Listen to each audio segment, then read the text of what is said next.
Zdravo, dobrodošli na webinar o studiranju u Njemačkoj. Webinar ćemo držati moja malenkost. Ja studiram Wirtschaft psihologiji, to je organizaciju psihologije i ekonomije u Degendorfu, i moj kolega Maro, koji će se predstaviti. Dobar dan ili dobro večer. Moje ime je Maro i studiram dirigiranje na Hochschule für Musik u Kelnu, odnosno Visokoj školi za glazbu. Ne znam koliko će to biti interesantno ikome ko možda ovo gleda, ali evo, to bi bilo to. Webinar bi počeli sa tim da vam objasnimo koje su vrste studija u Njemačkoj. Imate 3 vrste. Prva je Hochschule, na kojoj smo ja i Maro, i onda ima univerzitet i ima Dualstudium. Sada, ovisno toga što želite studirati, na primjer, ako vas interesuje mašinstvo, inženjerstvo i slične nauke, predlažemo vam da gledate Hochschulen, zato što su oni više praktične primjene i poslije kada tražite posao, nekako se, kao više se gleda diploma sa Hochschule ako je mašinstvo i slične znanosti.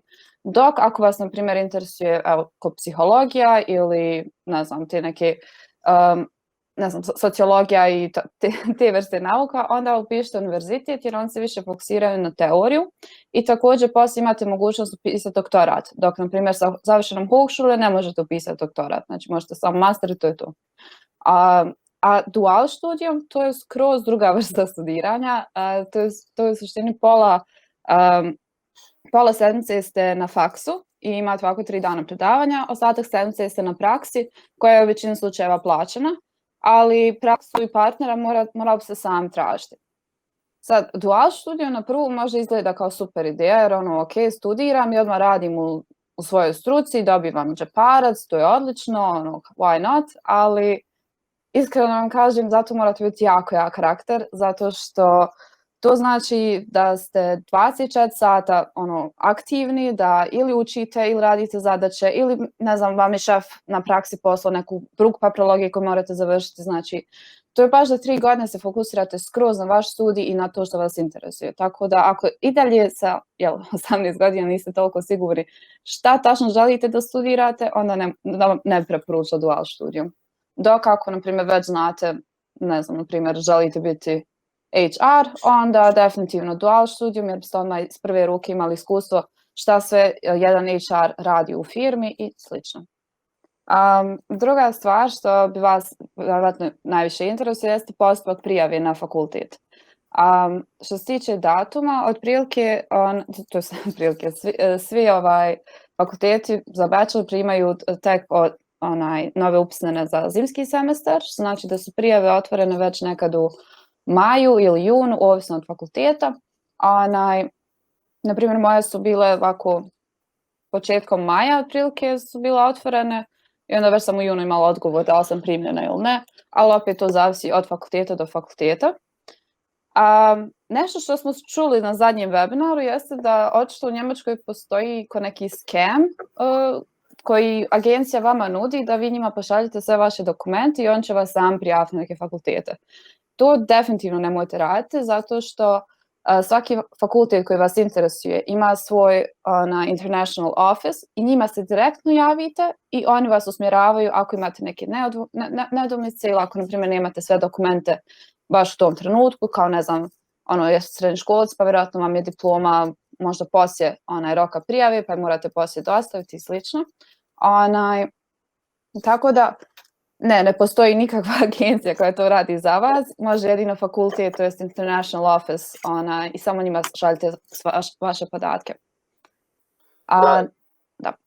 Ja bih tu samo htio dodati da, mislim, fakulteti u Njemačkoj, mislim sve u Njemačkoj je dovoljno transparentno, a pogotovo fakulteti i svi imaju svoje stranice na kojima obično piše sve što vas zanima, znači to nije kao hrvatski fakultet, kao stranica jednog hrvatskog fakulteta, nego malo drugčije i stvarno ima baš sve što vas zanima, tako da nemojte tražiti nikakve agencije i osim toga što se možete javiti u uredu za international support, kao što je Anđela rekla, možete se također javiti nama, pa mi možemo pomoći zapravo na njemačkom nešto napisati ili zapravo za vas vidjeti.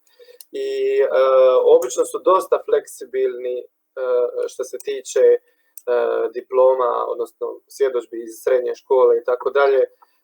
Mislim, barem ja imam takvih iskustava da su oni sa papirima, imaju puno rokova koje morate ispoštovati, ali uvijek ima ono nekakva iznimka. Ako je ovo, ako je ono, onda možete poslati kasnije i tako dalje. To isto vrijedi i za certifikat za njemački jezik, ali sad ne znam, ćemo o tome možda malo poslije pričati, pa da sad da, što ne tužim. Njemačkog jezika općenito, definitivno vam treba B2. Sad, za moj fakultet mi je bilo potrebno poznavanje C1 nivo. Sad, pretpostavljam da je to zato što možda tehničke hochschule, jer drugarca koja je na univerzitetu, njoj su tražili B2 nivo. Ali mislim da je to dosta individualno od fakulteta do fakulteta. Ali također, ako trenutno vam možda ne ide njemački, ali vam se jednostavno sviđa ideja da studirate u Njemačkoj, ima dosta smjerova na engleskom jeziku. Svaki univerzitet ima barem jedan smjer, isto u tehničkoj hochschule imaju barem jedan smjer na engleskom jeziku, tako da ne morate se odmah prepast kao joj, ne znam njemački, ali baš volim nešto u Njemačkoj studirati, jer eto, svi pričaju Njemačka super, odu i ja da vidim kako je gore. Da, ja bih samo dodao da nemojte se demotivirati prije nego što ste uopće otišli ili pomislili da odete, jer stvarno ako malo zagrizete jače, ako radite na svojem znanju njemačkog, onda zapravo nije to ništa teško niti komplicirano. Evo, iz mojeg primjera osobnog, ja sam došao u Njemačku na jesen 2019. Ja od njemačkog sam zna Guten Tag i Wie geht das. A nastava mi je na njemačkom bila.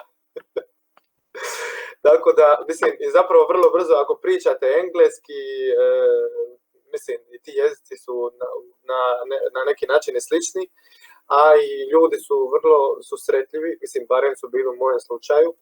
I svaki put kad ja nešto ne bi znao na njemački, svaki put pitam na engleski i svako živ tu priča engleski i objasnim sve i tako dalje. Tako da stvarno, pa čak i neke njihove službe, pa čak i neki profesori, na primjer, evo to je meni bilo nezamislivo da ja pitam svog profesora nešto na engleski, jasno na njemački, i onda on to meni objasni na engleski. Baš mislim, nemojte to raditi svaki dan. To je preporuka. I da, ja sam samo htio reći još jednu stvar što se tiče tečajeva za njemački jezik. Ja sam, na primjer, na našem fakultetu je pravilo bilo ovakvo. Možete doći bez ikakvog certifikata, ali za godinu dana, imate rok od godinu dana da napravite certifikat B2, odnosno B2, koji nije toliko težak za riješiti. I sad postoje razne škole i tečajevi, uvijek postoje nekakve jeftinije i skuplje i tako dalje, ali naravno ako želite vi imati potvrdu od Goethe instituta, tako da kad god i gdje god da dođete da imate neku priznatu diplomu, onda je to super. Međutim, ako želite napraviti certifikat B2 koji će vam vrijediti baš za tu svrhu koju trebate, znači da ga predate na faks da vas ne bi oni ispisali automatizmom, onda postoji nekakve druge varijante. Tako da u svakom slučaju i to možete pitati ako vam treba pomoć. I također ako ste ti osobe koji mi, na primjer, znate jezik, ali tipa ako vas neko kaže da mi daje u rečenicu, ne znam, pluskvamperfektu ili nešto i vi ste kao molim, predlažem vam da pokušate odmah otići na C1 da polažete. Jer je teže položiti B2 nego C1, s obzirom da se na B2 najviše gledaju baš te gramatika i zadaci u suštini, prebaci ovo u to vrijeme i slično. Dok na C1 je više da priča, da piše esej i nekako je više taj komunikativni njemački. I, na primjer, što je meni pomoglo za polaganje C1 jeste ja sam pročitala knjigu na njemačkom, to jest Harry Pottera, i super mi je bilo jer sam onda počela i razmišljati, sanjati na njemačkom, jer kako čitam čitav dan. I onda mi je nekako jednostavno bilo lakše. Evo, ja sam čitao knjigu o Hitleru na njemački. To ste isto Ili ona Es wieder da? Ne, druga. Druga je, nema se. Ali nije Mein Kampf. I također postoji, na primjer, postoji super knjiga koju je izda Goethe institut, koja je zapravo napravljena baš za pripremu za test. Dakle, postoji knjiga koja vas baš priprema tako da riješite test na način da ga prođete. I tu se više ne radi o znanju jezika, nego o vrstama zadataka koje dobijete na tom testu. I to su obrasci koji se uvijek ponavljaju, samo neka druga tema i tako dalje. Obično imate 4 kategorije i to morate proći, morate dobiti više od 50% u svakoj. Eto. Da, ali knjige čitati. I samo, sorry Anđela,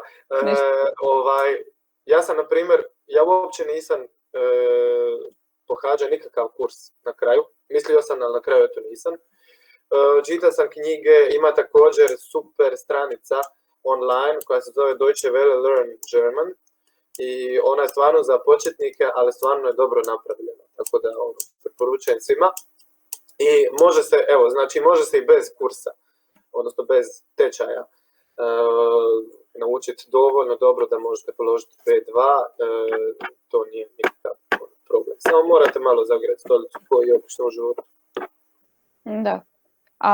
Što se tiče stipendija i općenito cijena u Njemačkoj, fakultet je besplatan. U suštini plaćate samo korištenje biblioteke i ovako neko osiguranje i slično, što negdje izađe otprilike 60-62 eura slično. S obzirom da dolazite iz Hrvatske, ne treba vam, ne morate plaćati zdravstveno osiguranje, nego samo izvaditi dopunsko europsko zdravstveno osiguranje. Uglavnom odete samo u zdravstveno i kažete im ok, idem za Njemačku, trebam taj, onda će vam dati ovako ljubčastu kartu i to vam je dovoljno.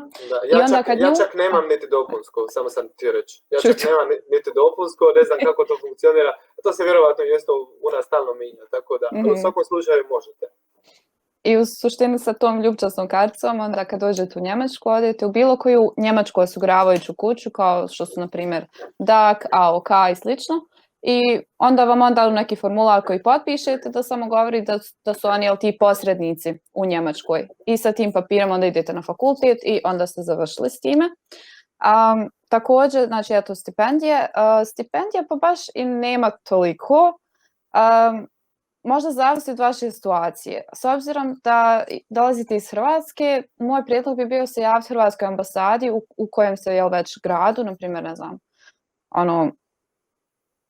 mislim, ne u kojem se gradu, u kojoj ste regiji, da li imate odmah tu ambasadu ili ne, ili samo kontaktirate putem telefona. Sad za stipendiju koju još znam je DAD, ali nekako, ne znam, ja još nikoga nisam čula da je stvarno dobio stipendiju. Jer ima više stipendija za tipa ljude koji dolaze iz Indije ili iz Maroka i slično. Tako da, ali kao što smo već rekli, stvarno nije, znači fakultet je besplatan, studentski smještaj isto nisu pretjerano skupi, neki između 200 eura do 500 eura, zavisi od grada i regije u kojoj ste. Što se tiče hrane, ovako mjesečno otprilike vam treba 150 eura za hranu, možda čak i 100 ako baš niste fancy picker.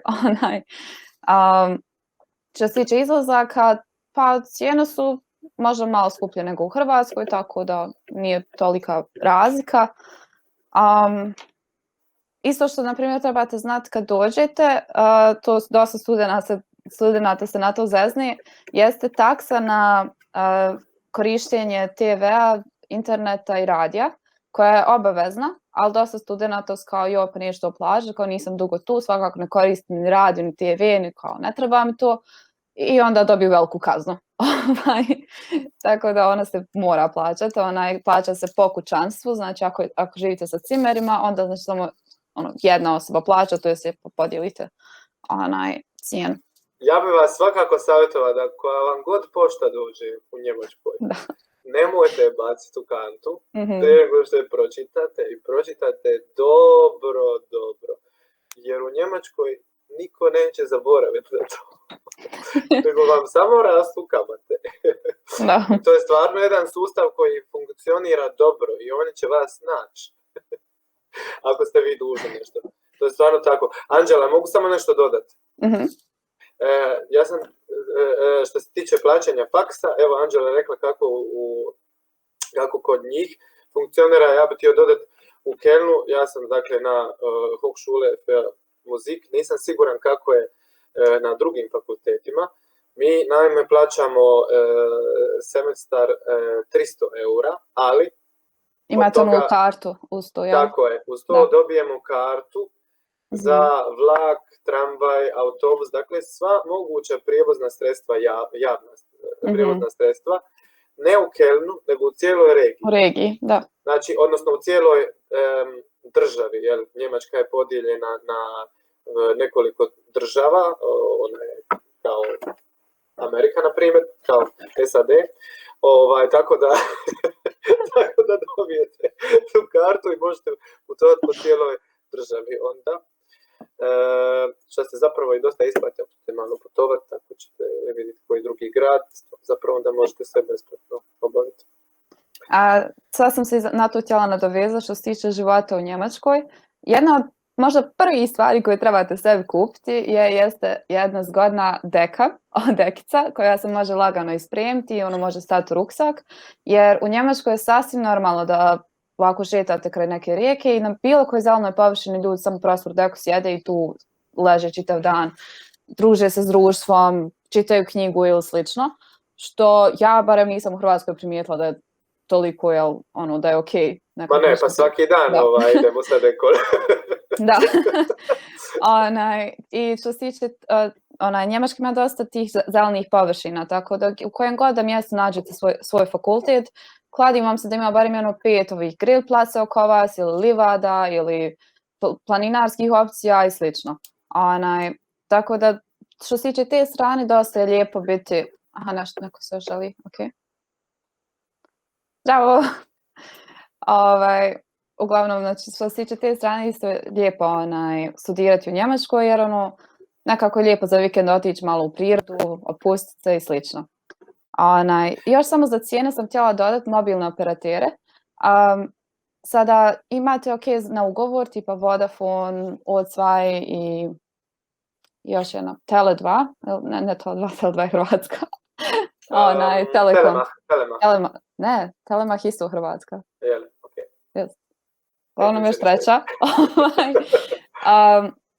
Ali moj prijedlog vam je da ne uzimate nikoje te na ugovor, jer evo kao što sada, mislim, pandemija je sve online, većina ljudi je se vratila svojim kućama i onda bez da plaćate mjesečno internet i minute, bolje vam je uzeti ove prepaid cards, kao na primjer, ne znam, Aldi Talk ili slično, koje su svega 7 eura mjesečno, ako ih top-upate, imate 3 giga interneta, neograničene minute i poruke, tako da to po mom mišljenju više isplativije nego potpisivati ugovor sa nekim mobilnim operaterom.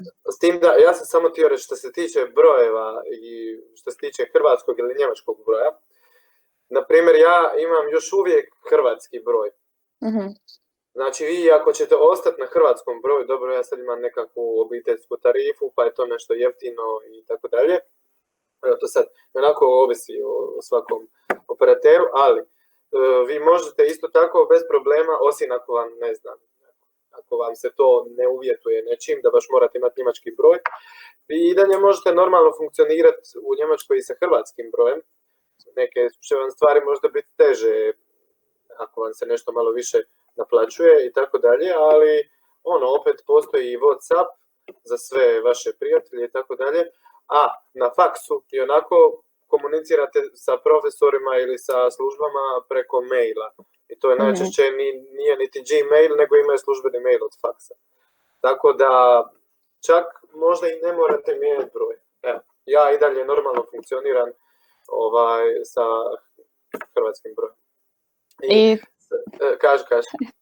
za mail, kako svaki fakultet, ja mislim, ima svoju tu, naprimjer, mi koristimo onaj Roundcube za mailove, i sada meni iz početka bio problem zato što nema dovoljno razvijenu aplikaciju za Roundcube, onda sam uvijek morala na Google ući, pa onda ukucati opet šifru, pa onda ovo, pa onda ono, i da mi dosta mailova izgubi se.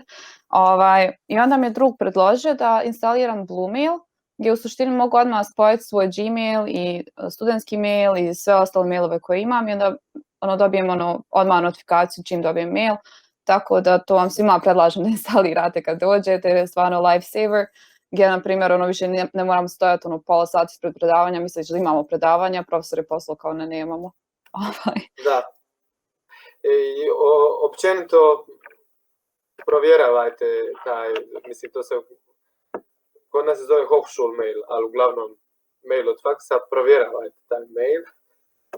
Nemojte ignorirati kad vam piše neka poruka. Ja sam isto bio tako malo traljav na početku oko tih stvari. Moram priznati, svaki put kad ga nisam provjerio sam požalio. I to dobro požalio. Tako da provjeravajte mail jer oni vam uvijek sve šalju i uvijek sve informacije dobijete. Ali morate provjeravati mail. I morate provjeravati stranicu i tako dalje. Morate se vi potruditi da budete u toku. Niko vas neće ovako za rukav potezati, ali s druge strane će vam stvarno sve biti transparentno i značite dosta unaprijed.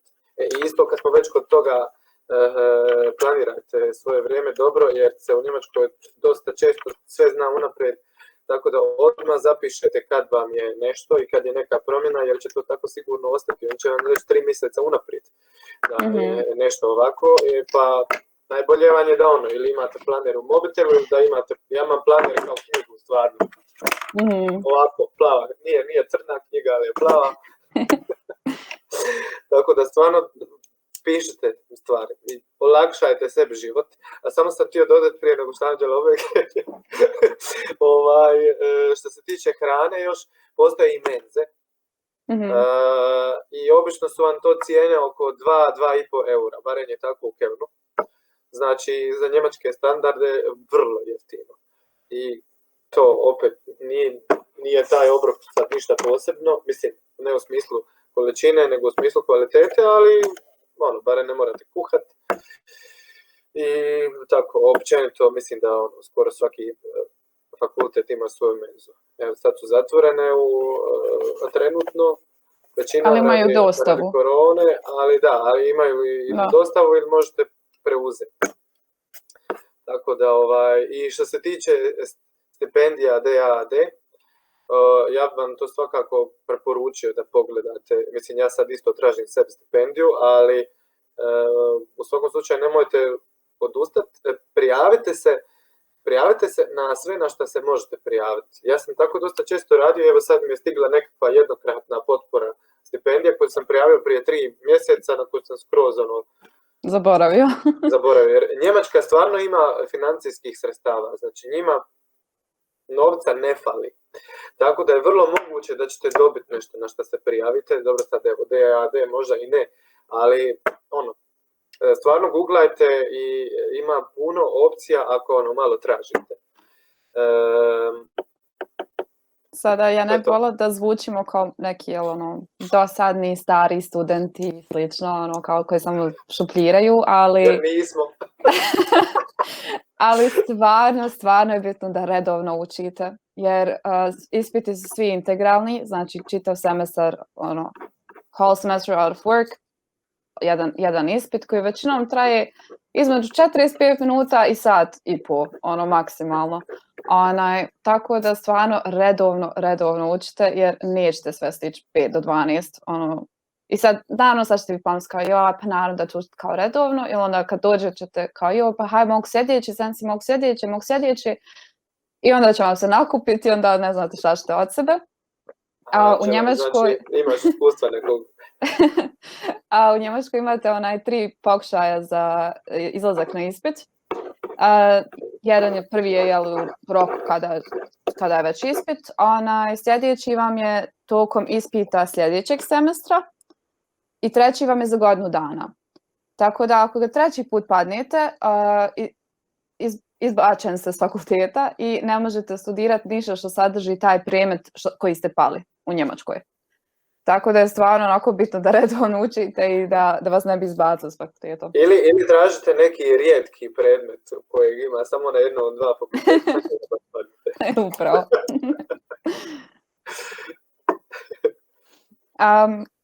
To je, ja mislim, to što meni trenutno pada na um u vezi ovih administrativnih postupaka za prijavu, općenito stila, studiranja i slično. Sad ne znam da li vas interesuje da malo pričamo više o kulturi i životu u Njemačkoj ili ste već upoznati sa tim, jel, ne? Možda se neko možda javiti, da. Pa osobno sam donekle upućena, volio bi čuti još, jer znam samo za jedan gradić. Ovako, kad nekom spomenete Njemačku, možda prvo padnu na um oni Dirndl i Lederhosen i Oktoberfest i ovako ne veliki oni preci. Da. Oktoberfest je ogroman event u Njemačkoj i ne organizira se samo u Minhenu. Minhen je ipak glavni i najveći, ali dosta gradova znaju u svojim zajednicama organizirati nešto kao mini Oktoberfest.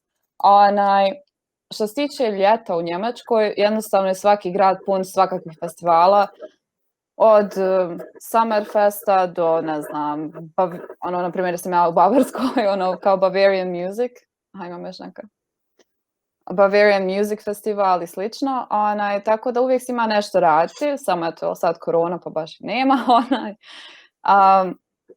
što se tiče, ne znam, na primjer, u Njemačkoj je pivo jeftinije nego voda. To je trenutno malo problem Njemcima.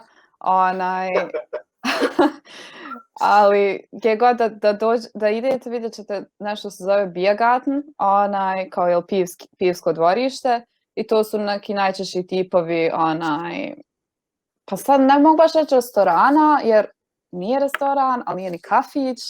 Ne znam, Maro, možeš ti objasniti kao šta je tačno Biergarten, Vidjet ćete kad dođete. Ok.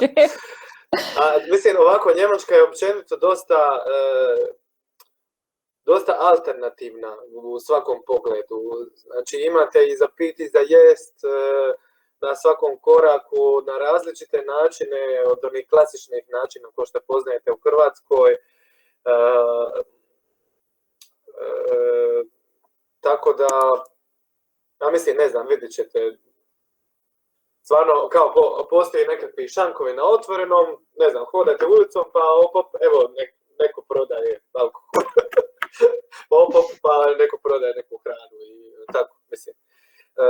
I ima općenito jako puno nacija, pa se to sve zajedno prožima i općenito je to, između ostalog, osim što je različite kulture, tako imate i različitih okusa i različitih načina prodaje i servisa i alkoholnih pića i hrane.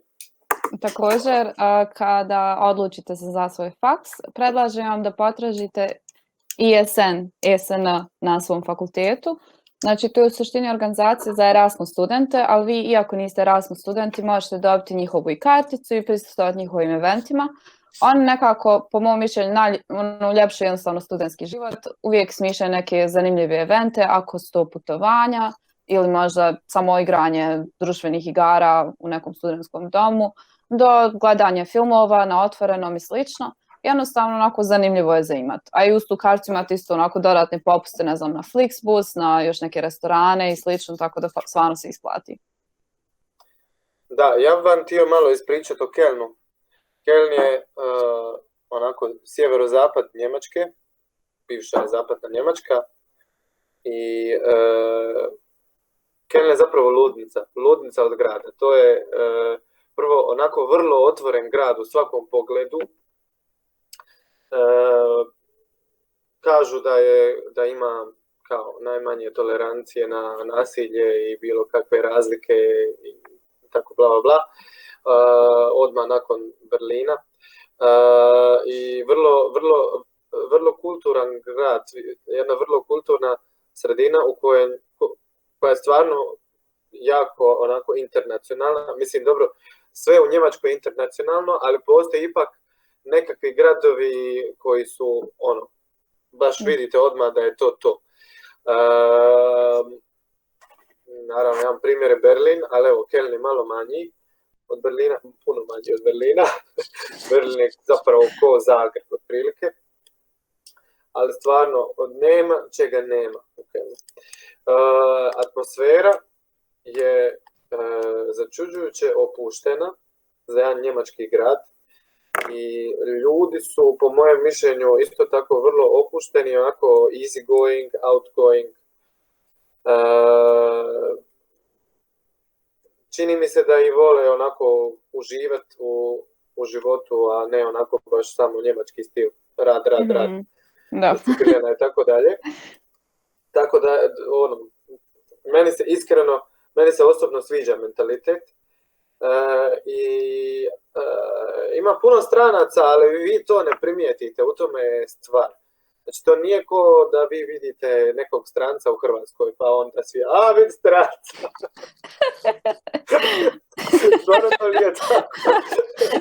Znači, turistička atrakcija, možemo se slikati. Turistička atrakcija. Onda još ako je crnac, meni.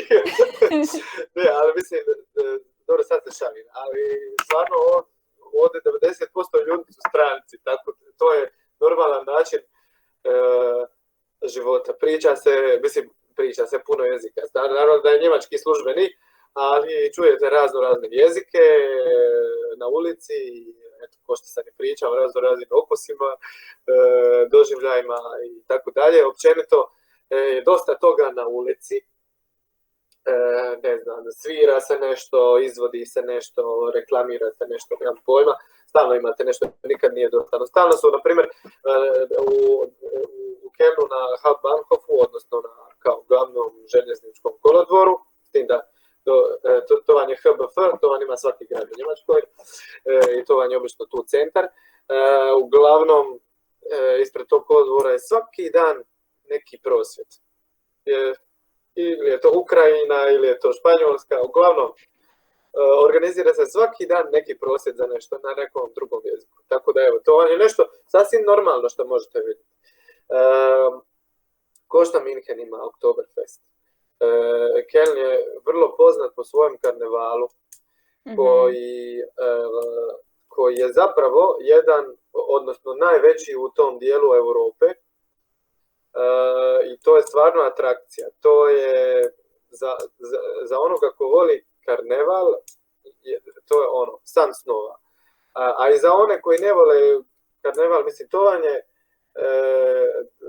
na primjer, otvaranje karnevala, to zapravo nije samo karneval, pošto je kod nas, pa imate jedan dan karneval i onda to je to. Ne, nego počinje 11. u 11 sati i 11 minuta.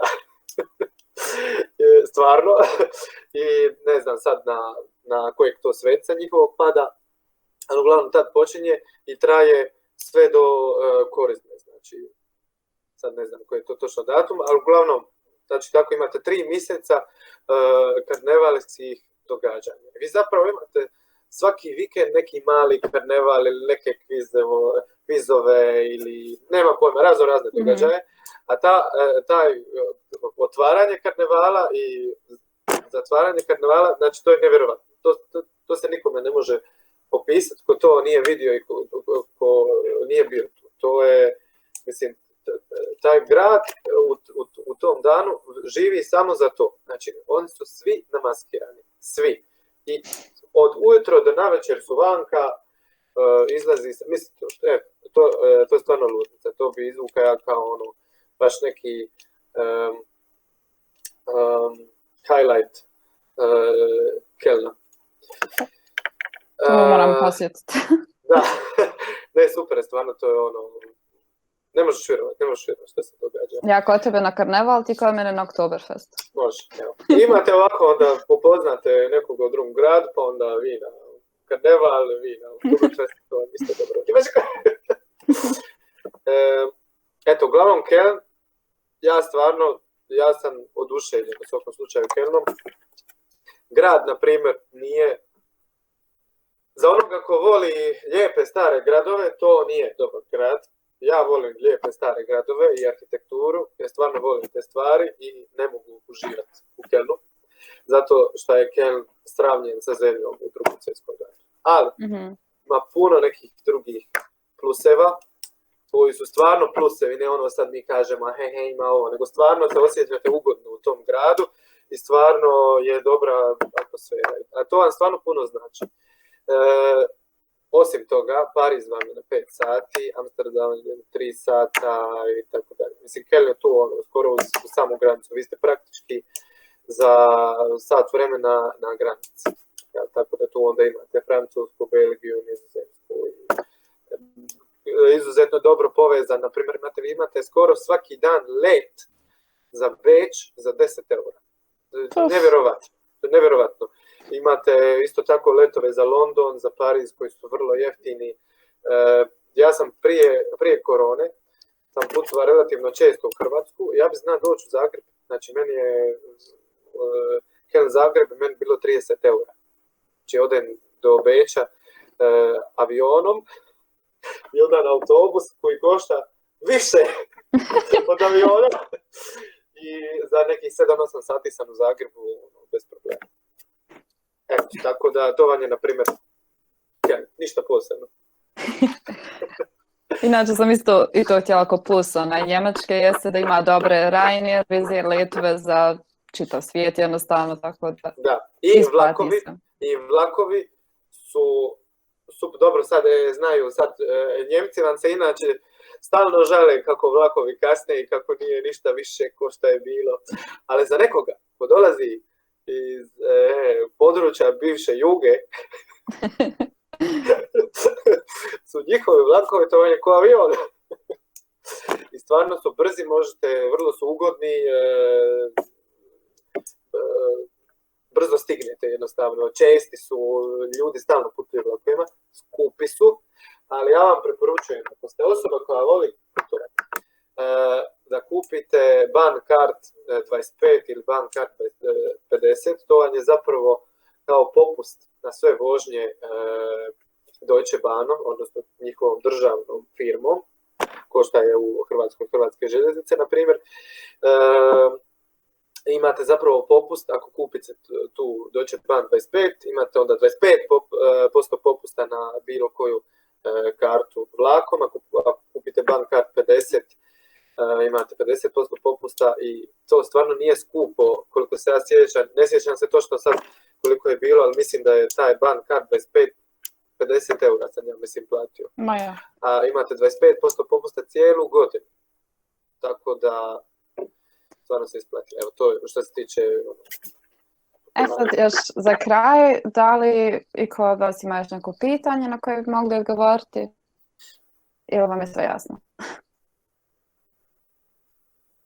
Mislim da je sve jasno. Ja bih samo volio predložiti da sad ne znam, niko nije pitao ili vi ćete koji niste bili ćete sad pogledati ovaj video, pa ok, će vam neke stvari biti jasne, ali neke vam stvari neće biti jasne, ali šta ja znam, sramite se da vam se ne da pisati mail ili šta ja znam, pa onda nećete se javiti. A bilo bi vam dobro da se javite jer stvarno vam možemo pomoći po nekih stvari. I tako da evo, barem što se mene tiče, sad neću u Anđelu na Ivoj govoriti. Smijete si meni, ja. A stvarno, moj broj mobitela možete dobiti i možemo se čuti. Također, možemo vam pomoći oko pisanja nekog maila, oko evo sad spominjali smo taj DAD, pa sad, a di se to traži, mislim, oko bilo kakvog pitanja koje vam je čak i polujasno, nam se možete javiti. Mislim da je to bitno samo da stvarno shvatite da nas možete nazvati. Nema zida nekakvog komunikacijskog. Da nam se možete javiti na Facebook, Instagram, na mobitel, možete nam poslati goluba pismonošu, kako god želite. I evo sad ćemo pričekati, kaže Anđela, meni neće net, reci pozdrav svima. Tako da, srdačno vas sve pozdravljamo, nadamo se da ćete doći studirati u Njemačku i evo zadnji put slobodno vam se javite oko bilo čega da vam nije jasno i čak i ako treba neki mail na njemački napisati. Samo jedan sam studentski trošak koji dok sam bio na razmjeni sam imao je osiguranje, pošto svi kao studenti moraju biti osigurani. Tim da na razmjenama ima ona opcija da ti fakultet prizna ako imaš neko svoje. Osiguranje zdravstveno misliš, jel? Ja sam uzmao DAK Gesundheit ili nešto tako. Ne znam, to je bilo neki 111 ili malo iznad eura, zato što sam iznad 22 godine života. Im neki baš čudan broj bio. Da, ne znam, ti nemaš hrvatsko, jel? Imam, ali sam se na razmjenu prijavljivao s bosanskim državljanstvom jer imam dvojno. Zbog, ne znam, bilo je neki kao prednosti ako idem s bosanskim ili radi veličine stipendije ili nešto tako slagaću. Da, pa u svakom slučaju ja preporučujem da se prijaviš sa hrvatskim, jer to je Europska unija. Nego imam hrvatsko svakako osiguranje, bosansko imam trenutno. Aha, pa evo, mislim, to je sad ovako što ja mogu reći, mislim, ja nemam bosansko i nisam bio na razmjeni, pa onda sad ne mogu reći, ali ako možeš napraviti hrvatsko osiguranje, to bi bilo idealno, jer onda stvarno nemaš nikakvih problema, Europska unija je, sve se pokriva i stvarno, evo, nikakvih problema nema. A sad, ako ti bude trebala nekakva pomoć konkretno oko tog slučaja, onda se možemo čuti individualno, jednostavno. Pa, da vidim kako Anđela ili ja tu možemo pomoći. Jesi zadovoljan s odgovorom? Ja sam. Dobro, evo ništa, pošto Anđela još nije zatvorila meeting i čini se da mi piše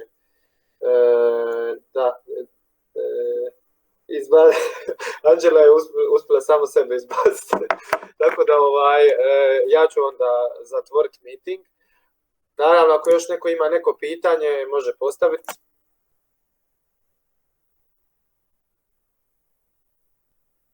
Dobro.